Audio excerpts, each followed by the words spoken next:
Welcome to the South Bay Midweek Prayer and Bible Study. I know you're going to enjoy today's presentation. The live session is even better because we pray together at the beginning. Feel free to join us Tuesdays at 6:30 p.m. You can find the link on our website. Now sit back and enjoy some spiritual refreshment. I'd like to introduce to you tonight our speaker, and our speaker is David Bowers, as I said earlier, and his wife, Michaeline, left a comfortable lifestyle and a busy medical practice to develop a medical work in Russia. Although they knew they would be faced with many challenges and difficulties and dangers, neither could they imagine the opportunities God would give them to learn the power and prayer and to see God's shield of physical protection. A corrupt government, a powerful mafia, obstacles at every turn only reveal the hand of God and their venture of faith. This time of mission service have provided them with some of the darkest, yet some of the brightest and most indelible memories of our lives. They will be sharing some of these miracles they saw God perform in answer to their prayers. And just want to make mention that David Bowers is a member of the South Bay Seventh Adventist Church. He has been with us since 2019, and we are blessed to have him. And with that, I want to turn it over to you now, David Bowers. Can you hear me all right? Yes, we can. Okay, good. In medical school, I was at Loma Linda, and they had what they call a deferred mission appointment. So if you were interested in missions, you would sign up, and they might be able to help you with some of your costs, and you'd plan on going to the mission field somewhere when you were finished. Well, by the time I joined, they didn't have any more money, so they couldn't really help you with the medical costs, but I was interested in going to mission field, so I signed up. Once I realized that the Lord was leading me into physical medicine and rehabilitation specialty, I went back to the director of the deferred mission appointment. It's kind of a general conference program. And I told him I was going into physical medicine and rehabilitation, and his face just dropped. And he said, well, we have no use for you. He says, can't you go into general surgery or go into family practice? Because we have no need for physical medicine and rehab. And I said, I really believe that's where God's leading me. So that's what I'm doing. And he said, well, we'll just take you off. We'll take you off of the mission appointment. So they did. And I thought, well, that's the end of that dream. So 13 years later, we were living in a small town called Charlottesville, Pennsylvania. It was near Reading, Pennsylvania. And I had completed my residency in physical medicine and rehab. I had married. We had 2 young children. And I was the medical director of the only Seventh-day Adventist owned rehab hospital in North America. So I thought that was my ministry, was to work at Reading Rehab Hospital. Well, I was out mowing the grass one sunny summer Sunday in 1991 when Neil Wilson, who was then the General Conference president, called me. I knew his name, but I didn't met him. I don't know why he called me. He got to the point and said that he wanted me to go to, in our family, to go to Moscow, Russia, to be the rehab doctor there and to be the director of the Adventist Health Center that the General Conference was starting. And he needed an answer in 10 days. I don't make those kind of decisions in 10 days. But I had to take it seriously, that perhaps that's where the Lord was leading. Well, Mickey and I, my wife, we of course talked about it, but we were praying separately, and we made the decision independently as to what to do. We both decided within 8 days that this is what we should do, is to head out to Russia. So we called him back and let him know that we would accept the call. And that's where it kind of started. And I'm sure the rest of you have noticed that whenever you step out in faith, that doubts inevitably arise, that you begin to question. Satan brings opportunities to your face and you begin to wonder, have I made the right decision or not? And in preparing to move to Russia, the more I was studying and learning of Russia, it was clear there was going to be a famine in Russia that coming winter. And I realized, God had led Abraham out of a famine. God had led Joseph to make preparation for a famine. Why was God leading us into a famine? If I were alone and by myself, that would be one thing, but I had a wife and 2 small children to be responsible for, and I was concerned that perhaps I was just looking for adventure. Perhaps I felt this was my opportunity to be a missionary, and it was an unwise decision, and I was misunderstanding God's leading. So I was having these doubts. And a friend of mine, while I was contemplating this, asked me out for lunch. Well, this friend was a businessman from Philadelphia, and he had something to discuss with me. So we discussed the item at hand over lunch, and then as we were kind of finished, he was sort of thoughtful. And I asked him, what's going on? And he said, well, I'm closing one of my businesses, because he had multiple businesses that he was engaged in. And he said, I have a bit of a dilemma. And I said, what is that? He said, well, I run a freeze-dried food company, and we've decided to close it down. We've sold it to someone else, and we have this remaining food, and we got to get rid of it. And this warehouse that I've been storing it in has to be empty in 2 weeks.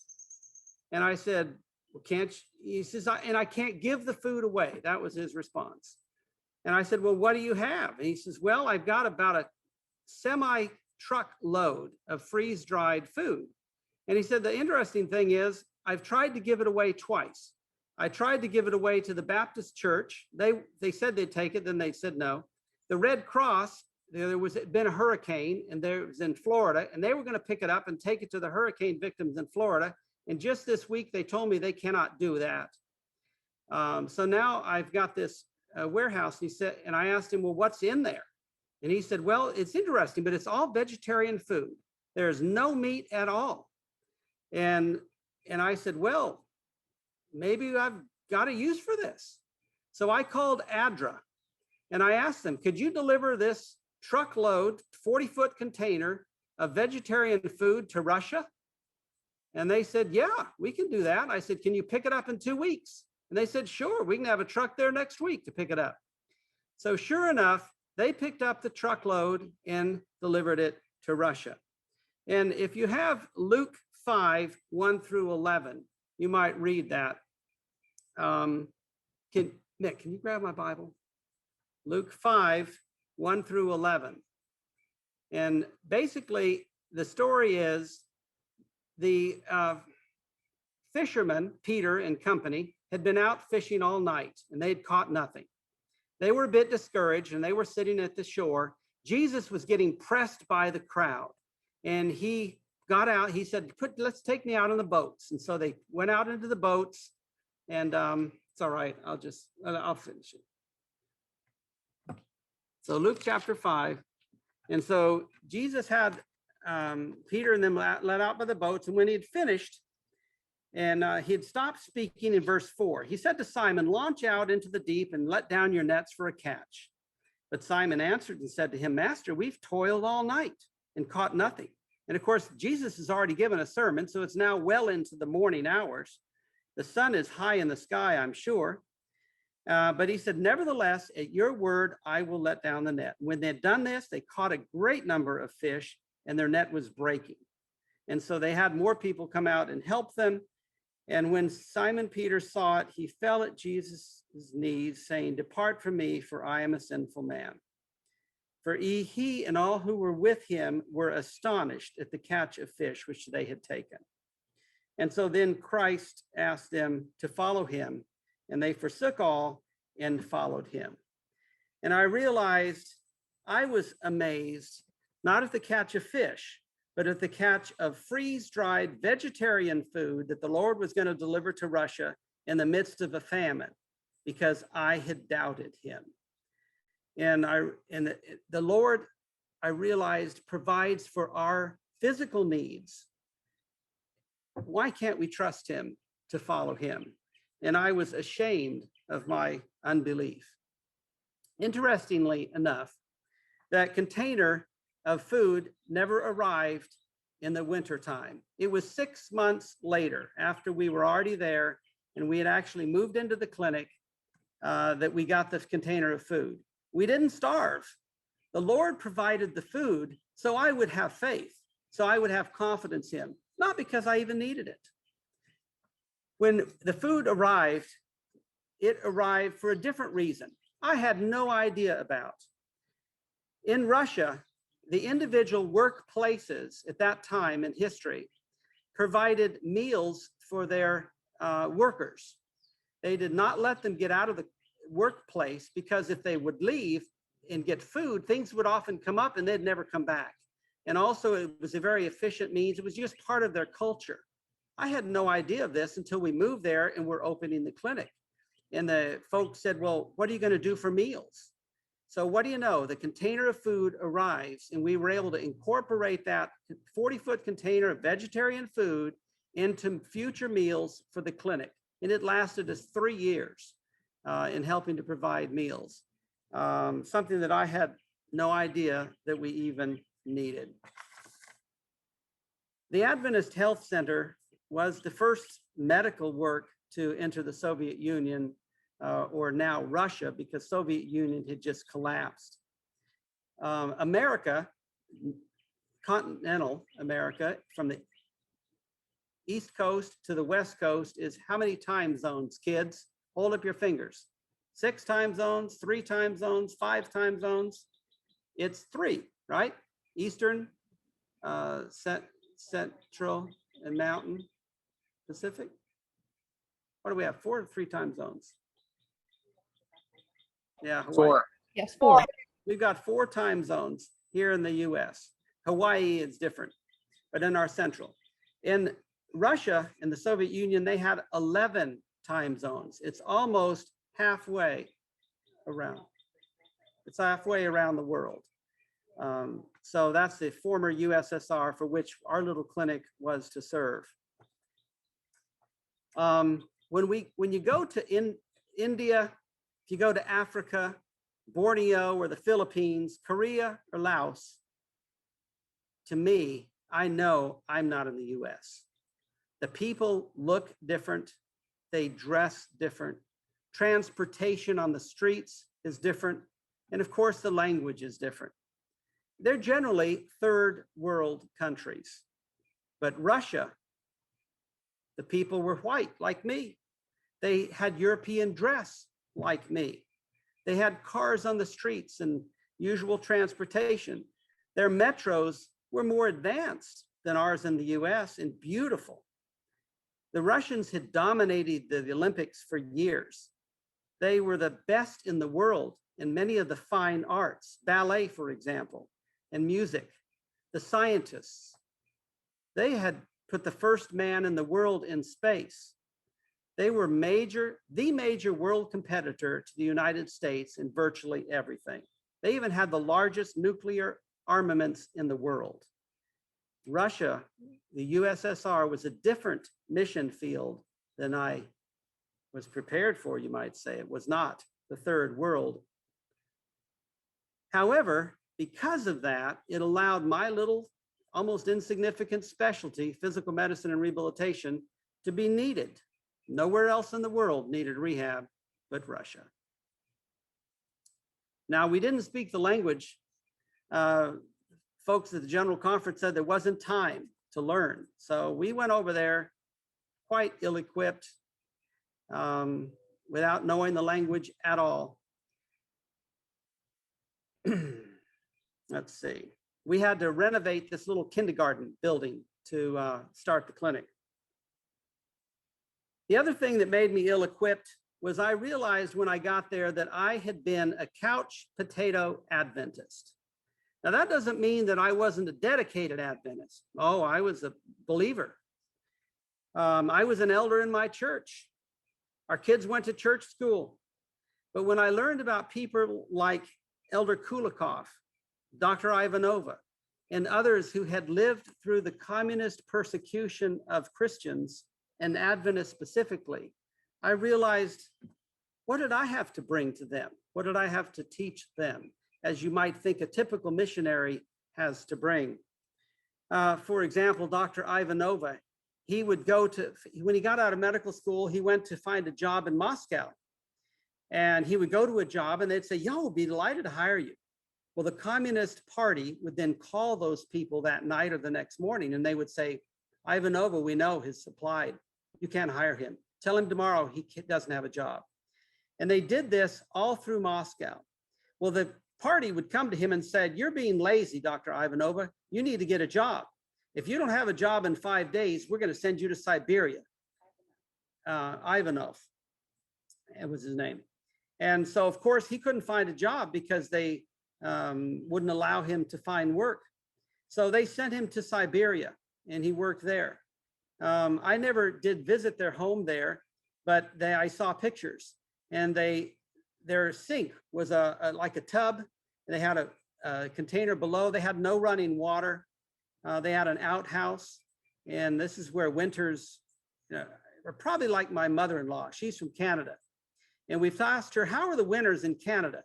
And she said, well, we have 10 months of winter and 2 months of rough sledding. And I expect that's what it was like in Siberia. Cold, difficult. They would grow 50 tomato plants in the summer, hoping to get 1 or 2 tomatoes from each plant before the winter would set in. So difficult and harsh circumstances, of which I wasn't experienced. I had never lived like that. They had to pay the pastors when Christians were being persecuted. They knew who the Christians were, and if they hadn't thrown them in jail, they watched them closely. So I learned that the way they paid them was by giving the little kids money, and they would travel. They would travel from city to city on metro, on buses and planes even, and they would be carrying thousands of rubles to make the payroll, because the adults could not be caught with this money or would be suspicious of traveling. One of my translators had told me, because the Russians were fascinated with Americans when we went there, and we, of course, Americans were fascinated with Russians. And he said, you know, there's a story in Russia that someday the Americans and the Russians are going to be World War III. And of course, we were concerned about that. You hear about the Cuban Missile Crisis and so on. And I said, well, how's the story go? And he said, well, America, we know that your technology is better than Russian. And he says, it's like the Germans. They moved in, they looked like they were going to win the war, but the winter sets in and things slow down, and it gets prolonged. And he says, the Russians will win the war against America, just like we did against Napoleon and the French and Hitler and the Germans. We will beat America. And he says, the reason is because Russians live in warlike conditions all the time, and Americans are soft. And we didn't know how much that was the case in that country until we lived there.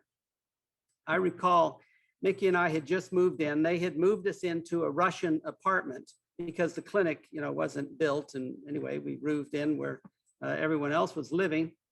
We didn't have any fancy housing. So we decided we were going to go out and get food, and we didn't have a lot of food. So I came up with a brilliant idea. Let's leave our Russian English dictionary at home, because we got to carry everything in our backpack. And so we're going to leave the dictionary at home, and so that way we can carry more food. I was very optimistic. I was also very naive. Something I didn't realize at the time, I figured, we'll point to something and we'll say how many we want, and we'll just point and we'll go. But I had never been in a Russian store before. What you did then is not the same as what you do now.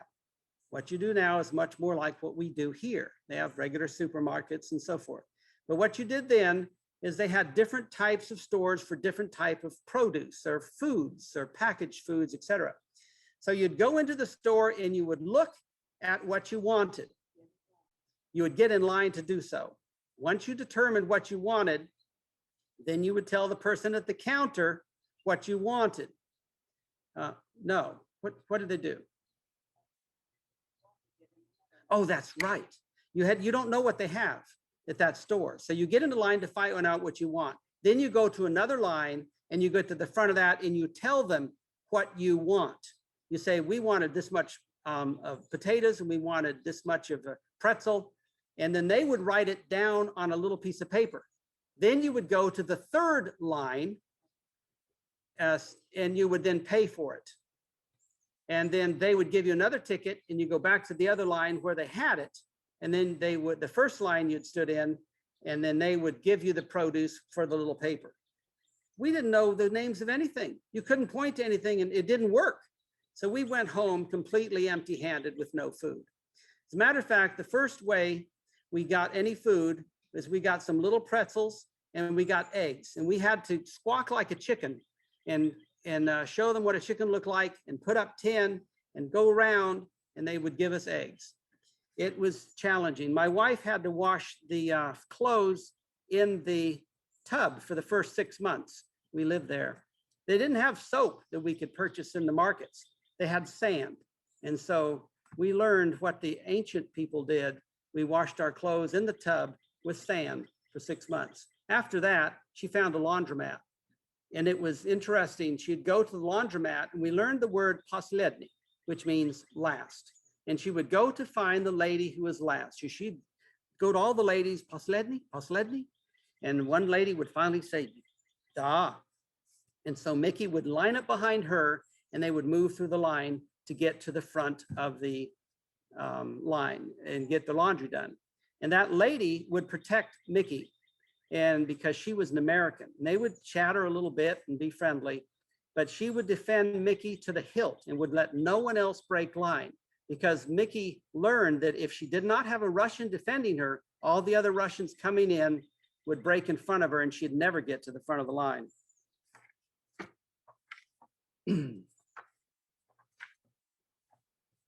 God has amazing ways to do things which we know not. God knew that Soviet Union was going to collapse, and he prepared the way, because while the Soviet Union was still integral, he had Dr. Mittleider. I don't know if you ever knew Dr. Mittleider or heard of him, but he in those days was known as the Garden Doctor, because he had figured out simple ways to economically and naturally grow food and produce. Back in 1917, before the Bolshevik Revolution and communism came into place, Russia was one of the world's leading grain exporters. They even shipped grain to the United States at that time in 1916 and 1917. Once the Bolsheviks took over and communism took in place, they took all these private farms and what they called collectivizing them. They collected and they made them government farms. The people kept working on them, but the government owned all the tractors. They owned all the equipment. They owned all the horses and cattle, and they owned the land. And they gained all the profits that were to be made when the sale of the produce. Well, this failed miserably over the years. It worked for a while, but in the mid 1980s, any trace of the agricultural prosperity of 1917 was gone. The Russian agriculture was in shambles. That's why there was a famine the year we moved there. Dr. Mittleider was coming to the Adventist seminary, which was about 2 hours south of Moscow in a little town called Zaoksky. Two things the Lord had done through diligent Russian efforts before Americans ever were involved.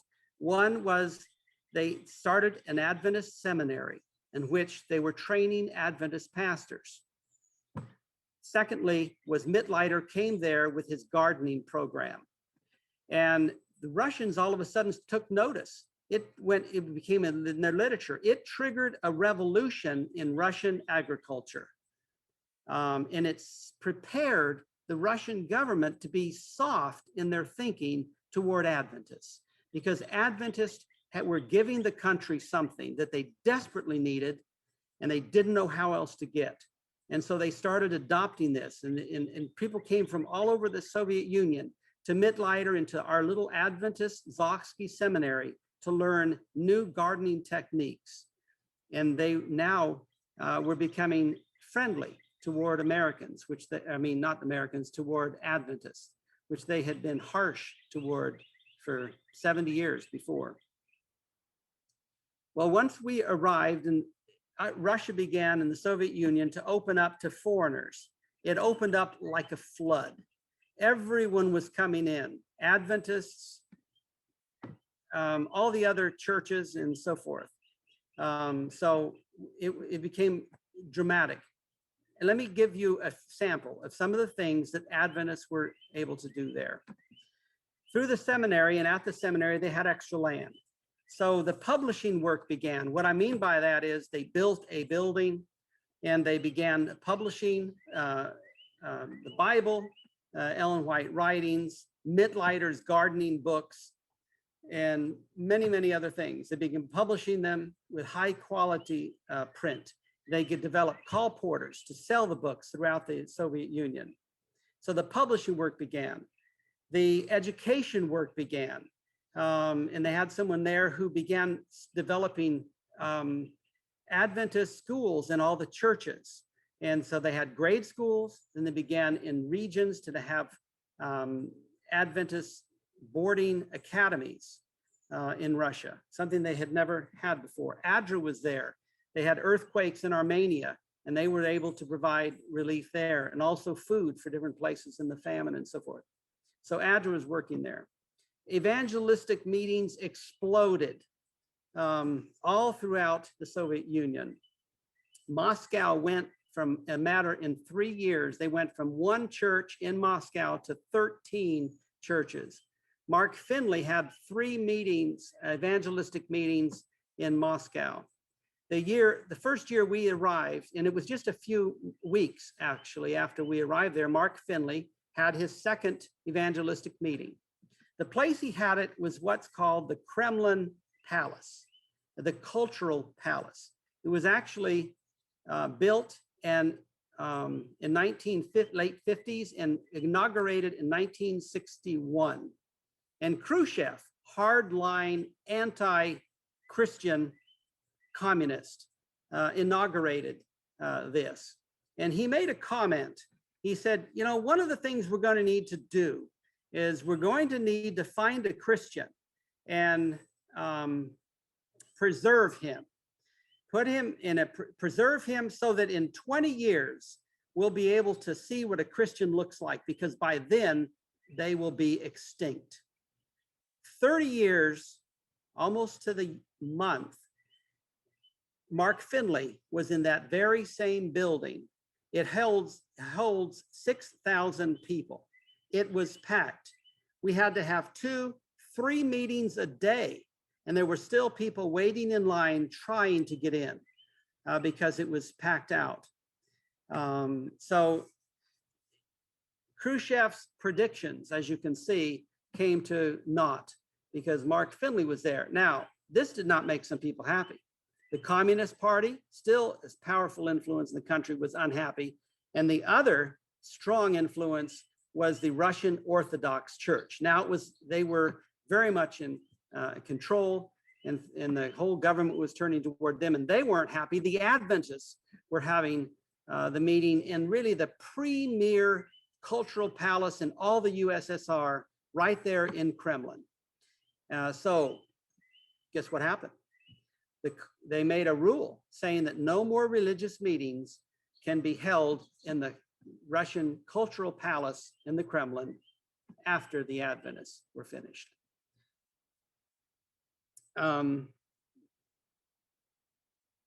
Yeah, another thing, Carter, you may have heard of Dr. Carter. He had he went to Nizhny Novgorod, previously a secret city, an enclosed city, and he had multiple evangelistic meetings there. We were there the day that they baptized 1,700 people, one Sabbath. So there were Adventists coming into the church faster than they could really be incorporated. But it was a very successful, and their evangelistic meetings, like I say, all over the country. They also Adventists started an English language school. As you know, we have in Korea and we do multiple other places, and that was beginning. The Adventist Health Center with the English language school started an international church, which still meets to this day. The Adventist Health Center really should have been insignificant. 4 little dental chairs, 2 physical therapists, though excellent, one from England, one from the US. But we were in a little 2-story, old, broken down kindergarten building that we had managed to renovate. Except for God's intervention, we would have been unnoticed. However, unbeknownst to us, the US Embassy ambassador, Mr. Pickering, he was very favorable. He knew about Adventists. He'd worked with them before in other countries he'd been ambassador in. And he was very helpful to us. The US Embassy physician was the son of a Quaker who grew up in Africa, living next door to Adventist missionaries and working with them. And he was extremely favorable toward us. At one point, I thought he might be converted and become an Adventist, but he did not. But nevertheless, he was extremely helpful. He, for example, at that time, the US military in Germany was downsizing because the big threat, the Soviet Union, had collapsed. So they didn't need as much infrastructure in Germany. So they had this large hospital they were just closing down. They didn't know what to do with. So through the embassy, they were to give those items to Russia. Well, the ambassador and the embassy physician, Dr. Grundy, didn't know how to do that exactly and make it fair because the embassy has so many political implications. So they knew Adventists. They're, you might say, unbiased, and they will do the right thing because they trusted us that we would do the moral thing. So they called me up and they says, David, can you deliver or find out a way to distribute over 45, I lost track, but there was over 45 train cars, box cars, full of hospital equipment, from IV fluids and antibiotics to hospital beds, to sheets, to equipment, ventilators, everything that you'd need to operate a hospital except people. And so we were able to go to the different hospitals. It gave me a marvelous opportunity and in to all these hospitals who otherwise would not even ever see me. But the Adventist Health Center was able to distribute all of these to them. We also were able to distribute truckloads of food that would come in through different avenues to different people in the local Moscow area. Every Moscow Adventist wanted to come to the clinic. And the way it's structured in Russia, they expected to come for free. Well, we couldn't see everybody for free, but what we could do is we structured the clinic in this manner. 20% of our patients we saw at what we called hard currency rates. So that meant basic foreign rates, high prices that we'd have to pay in Germany or America. 20% were free. So those were our Adventists, and those were people that the local prefecture or the government would send, and others that we could see free. And then 60% we could see for basic Russian prices. So basically the average Russian could afford it. It wasn't paying the cost, but they could at least afford to come get care. And that 20% hard currency allowed us to do all the other. We formed a partnership with the Moscow Dental University and Loma Linda. And so every 6 months, we had a training program at the clinic through Loma Linda. They would send their professors. And we would train the local dentists from the university, the professors. We would open it up to our Adventist dentists throughout the USSR and provide tickets for how to do root canals, dental implants, crowns, orthodontics, cosmetics, etc.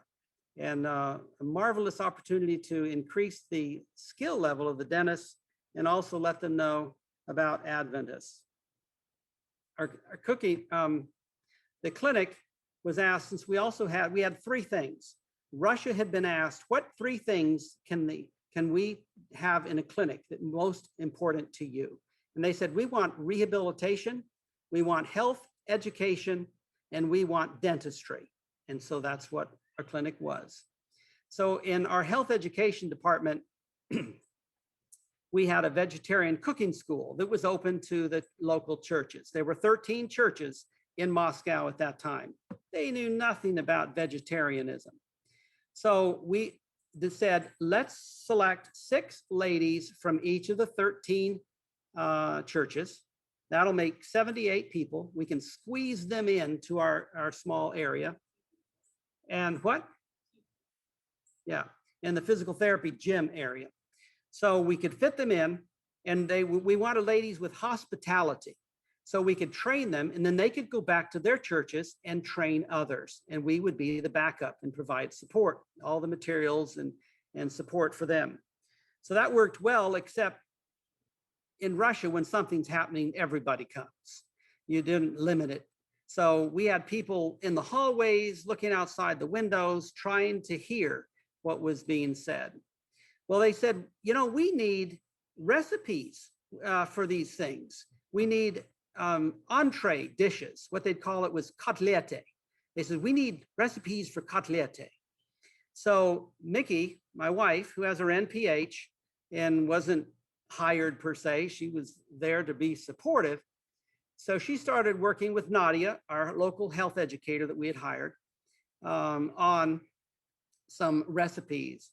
And they were going to put together about a 20-page little pamphlet. About 357 pages later, they had the first vegetarian Russian cookbook. That turned out to be an amazing blessing because it provided an in for our colporteurs as they went around the USSR. It was translated into all the related languages, Moldavian and Ukrainian and Kazakhstan, etc., and provided a real blessing. And another point about that, before I move on, is that about 10 years later, we had long gone, we back in the States, the publishing house and the division contacted Mickey and said, would you please write another cookbook? Because this one's getting old, and they now have blenders, for example. So when we were first there, all they had was meat grinders. That's it for the kitchen. So they learned how to make bread with meat grinders. Mickey taught them how to make tofu, etc. But now they're getting avocados, and they were eating avocados like a pear because they were accustomed to pears, same shape. Eat them like a pear. Try eating an avocado like a pear. See how that goes. So they said, you got to come back and teach us, what do we do with avocados? What do we do with blenders, etc. So the second Russian cookbook was born. Mickey's now completing her 4th Russian cookbook for the Soviet Union. So that's another story that you need to hear sometime.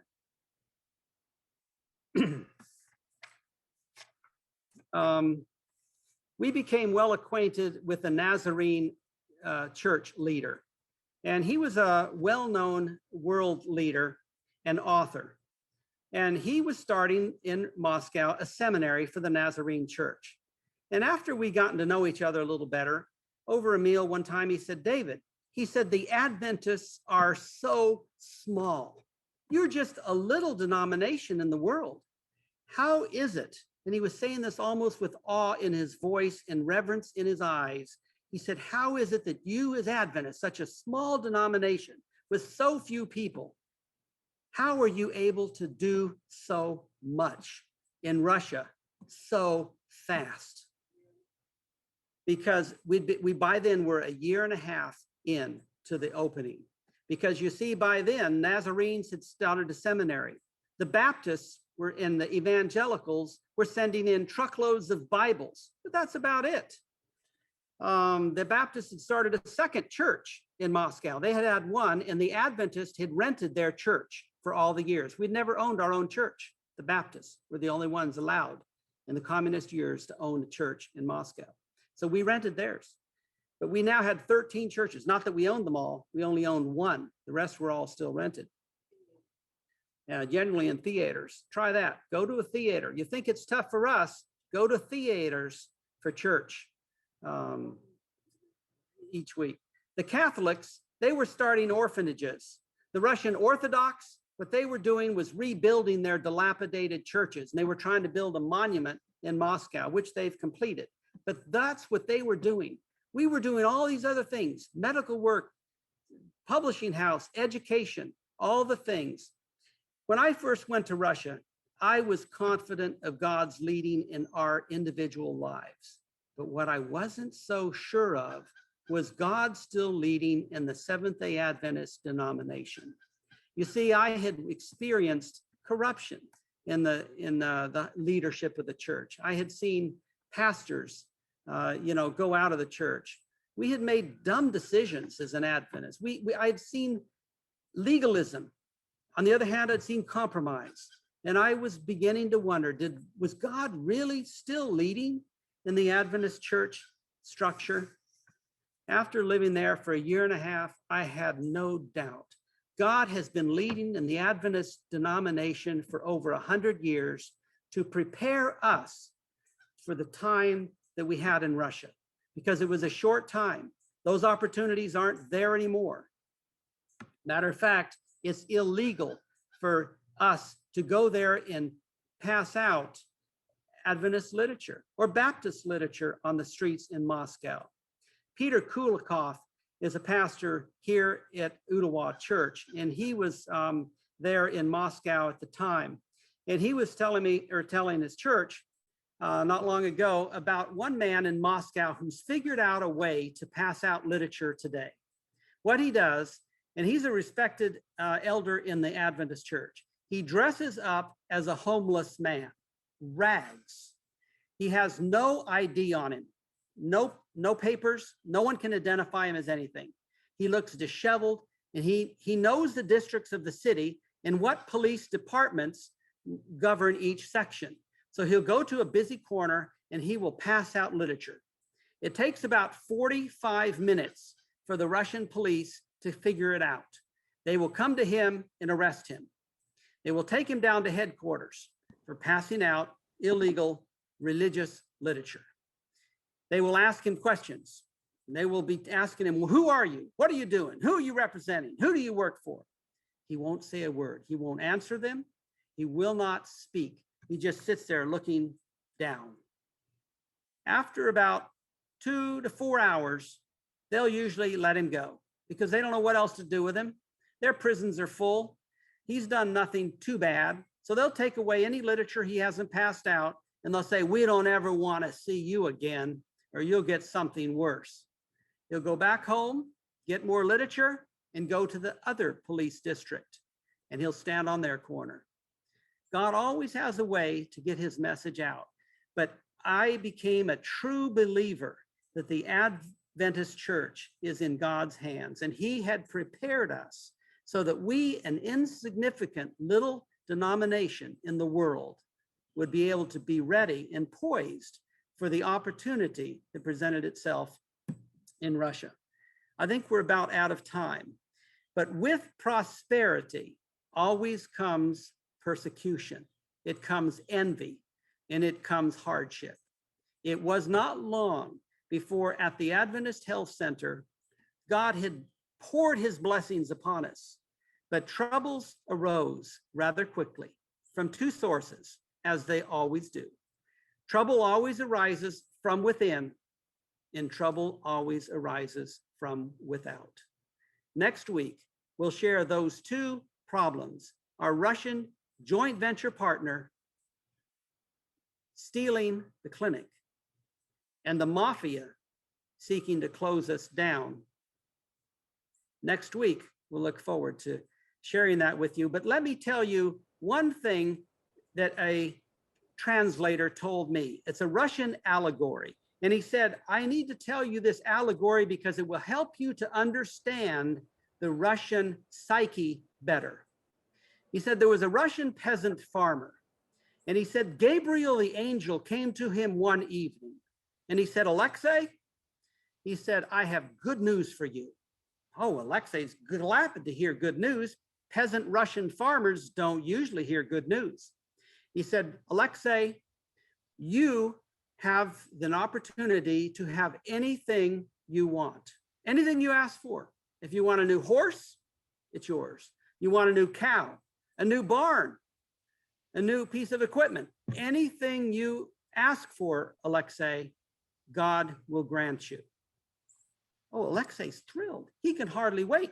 He's thinking so many opportunities here. Angel said, Alexei, I will be back tomorrow for your answer. And he says, but I must tell you one other thing. He said, whatever you ask for will be given to your neighbor, Sergei, double. I'll be back for your answer tomorrow. And you will get the answer next week. Thank you. Well, thank you for joining us today. We hope you found today's presentation to be a blessing to you.